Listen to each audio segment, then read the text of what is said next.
శ్రీకాకుళం ప్రజావేదిక సభలో AP CM Chandrababu మాట్లాడుతున్నారు. Live చూద్దాం.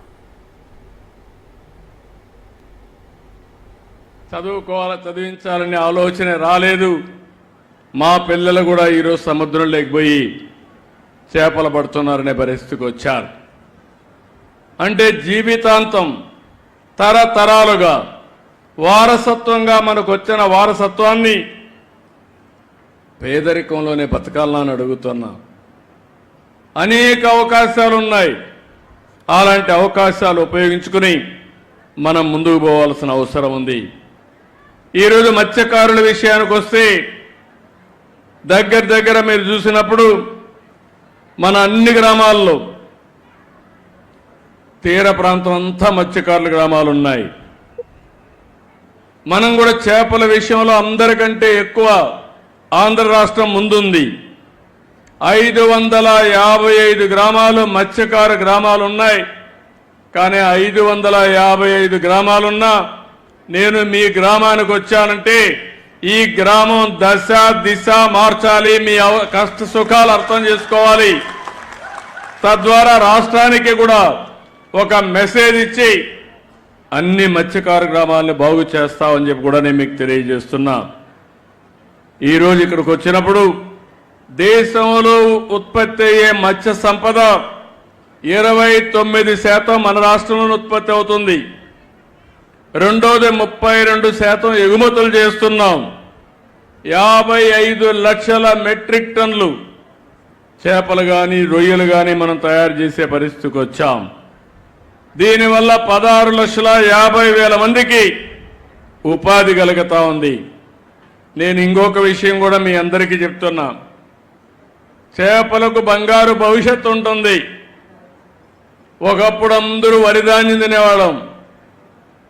లేకపోతే రాను కొన్ని రోజుల తర్వాత వరి ధాన్యం ఇది లేకపోతే కొంతవరకు చికెన్ మటన్కి వెళ్ళేవాళ్ళం. ఈరోజు మీరు గుర్తుపెట్టుకోండి, మత్స్యకారులు మీరంతా కూడా ప్రజలు ఆరోగ్యంగా ఉండాలంటే చేపలు తప్ప వేరే మార్గం లేదని చెప్పి మరొక్కసారి మీ అందరికీ విజ్ఞప్తి చేస్తున్నా. మనుషుల్లో తెలివితేటలు పెరగాలన్నా, పిల్లలకు మెదడు అంటే మైండ్ బాగా పనిచేయాలన్నా చేపలు చాలా ముఖ్యం. చేపల్లో ప్రోటీన్ ఎక్కువ ఉంటుంది. మన ఆరోగ్యం బాగుంటుంది. హార్ట్ అటాక్ కానీ బీపీ కానీ షుగర్ కానీ ఇలాంటి రావు. చాలామందికి తెలియదు. కానీ చేపలు అనేటివి భవిష్యత్తులో ఒక మంచి ఆహారం అని చెప్పి కూడా నేను మీకు తెలియజేస్తున్నా. ఇలాంటివి వచ్చినప్పుడు ఇక్కడ నేను మీరుండే మీ అందరికీ ఒకటే చెప్తున్నాను. ఆ రోజు 14లో మేము ప్రవేశపెట్టాం. 788 కోట్ల రూపాయలు ఆ రోజు ఇచ్చాం. ఈరోజు మళ్ళీ సంవత్సరానికి 259 కోట్ల రూపాయలు మీకు ఇస్తున్నాం. ఇది కాకుండా మీ పిల్లలందరినీ బాగా చదివించే బాధ్యత తీసుకుంటాం. ఇప్పటికే 6 రెసిడెన్షియల్ స్కూల్స్ పెట్టాం. ఇప్పుడే ఈశ్వరరావు గారు మాట్లాడినప్పుడు ఒక మాట అన్నారు. ఇక్కడ హెచ్ఎల్లలో అన్ని యూనివర్సిటీ తీసుకొచ్చాం, కాలేజీలు తీసుకొచ్చాం.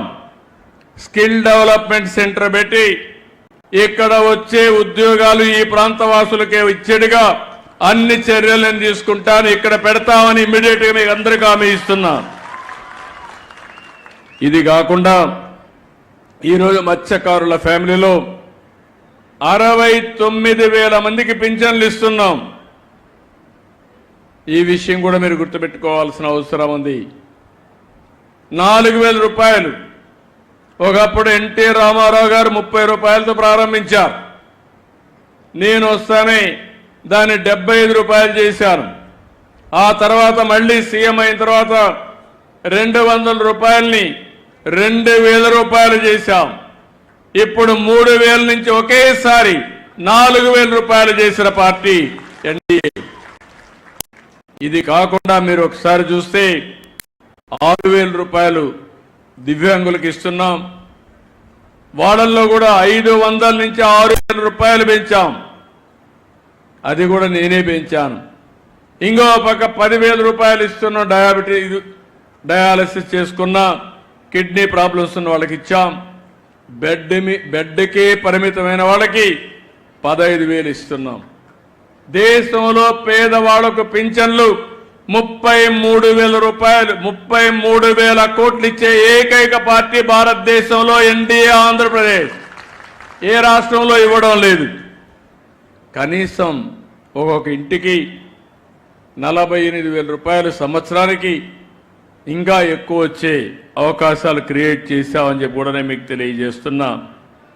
ఇంకో పక్క మీరందరూ చూస్తే ఎవరైనా చనిపోతే ఎక్స్గ్రేషియా 10 లక్షల రూపాయలు ఇస్తున్నాం.